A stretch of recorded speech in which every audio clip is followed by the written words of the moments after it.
Hello everybody and welcome back here once again to IndySportsCrew.com. I'm Thad Van Devender, and tonight's Monday Night Reaction, we're talking about the Colts with a surprising, dominating victory over the San Francisco 49ers, 27-7 in San Francisco. That puts the Colts at 2-1, also puts them in a three-way tie for first place in the AFC South with Houston and a surprising Tennessee, who probably should be 3-0, and they're probably kicking themselves after that loss at Houston last week. But the Colts go to San Francisco. You know, a lot of things changing. They make the big trade for Trent Richardson. Injuries are a concern on the offensive line, and they go out and completely manhandle the Niners in Candlestick Park.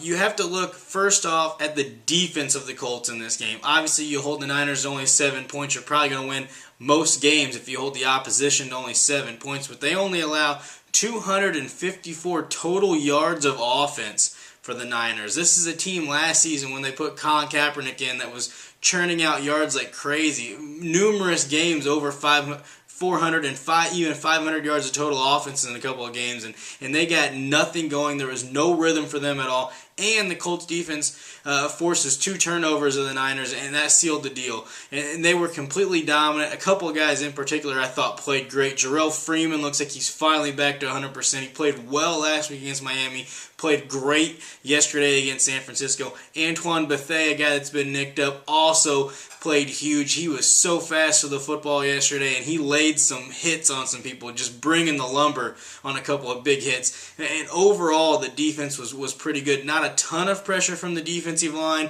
but I thought the linebackers in the secondary, Greg Toller, Darius Butler out there playing great. Vontae Davis has been shut out. You don't even hardly hear Vontae Davis's name when you watch the games because he's so shut down right now. They don't even throw in his direction, so he's not even getting noticed. He's probably a Pro Bowler right now through 3 weeks. But the defense was stellar. And the second thing you have to look at, is a surprising thing in this game, was the Colts rushing attack. This is a part of the team that people had been focused on. You know, are they going to be able to run the football? Are the running backs, how's that going to work out? Vic Ballard got hurt. You make the trade for Richardson. How's he going to come in only a couple days of practice and learning the playbook? How's he going to be able to handle that? The offensive line's banged up. All these injuries. Are they even going to be able to protect Andrew Luck? Well, I think a lot of that was put to rest yesterday against a really good San Francisco defense. And the offensive line, yeah, they got some pressures, and there was some running plays that went for lost yardage, and there was a couple sacks of Luck, and he was pressured a few times. But overall, when you have 3 starters out on the offensive line and you play that well, you have to be very happy. I thought Mike McGlynn played pretty well, and I think Anthony Costanzo out on the left had a huge game blocking Aldon Smith, who could have been high or drunk, we don't know, but he's really good. He had 19.5 sacks or whatever he had last year, and Costanzo did a great job on Smith yesterday. And the offensive line in general, studs all across the board. Trent Richardson scores a touchdown on his first ever carry as a Colt, which was pretty awesome. And they end the game with 179 rushing yards and 3 rushing touchdowns. 1 for Richardson, 1 for Ahmad Bradshaw, and 1 for Andrew Luck on a naked bootleg from about 6 yards out, which really, that touchdown sealed the deal. When they had to get points on the board to go up more than a touchdown, they run the naked boot, Luck runs it in, game over. Then it put them up 20-7 at that point.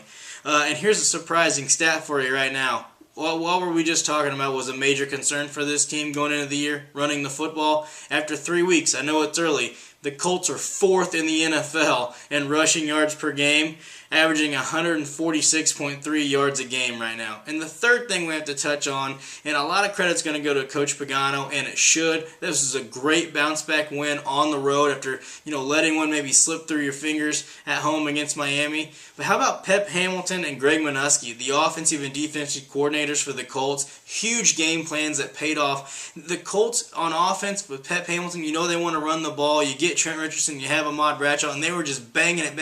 They ran the ball 39 times. They actually ran the ball 12 more times than they passed it, which is a rarity that we've seen in Indianapolis, and that was huge for the offense, and they grinded it out, put a ton of pressure on the Niners defense, and basically wore them down, and that's where those 2 long drives for touchdowns came at the end in the 4th quarter. And then on defense, we talked about the team flying around the ball. The Niners basically brought this read option with Colin Kaepernick. I know Washington did it with Robert Griffin III, but they were running the read option all over the place. They only tried it a couple of times because the Colts were all over it. And Colin Kaepernick never got into a rhythm. Even when he had open receivers, he felt like he was hurried, and he was throwing balls low, throwing balls high, incomplete passes all over the place. And like I said, the linebackers and the secondary were amazing yesterday for the Colts. If they play defense like that every single game out, they may not lose another game the entire rest of the season, and that's no joke. And they would be looking at a playoff run, a deep playoff run at that. So you have to give big props to Pep Hamilton and Greg Minuski for that.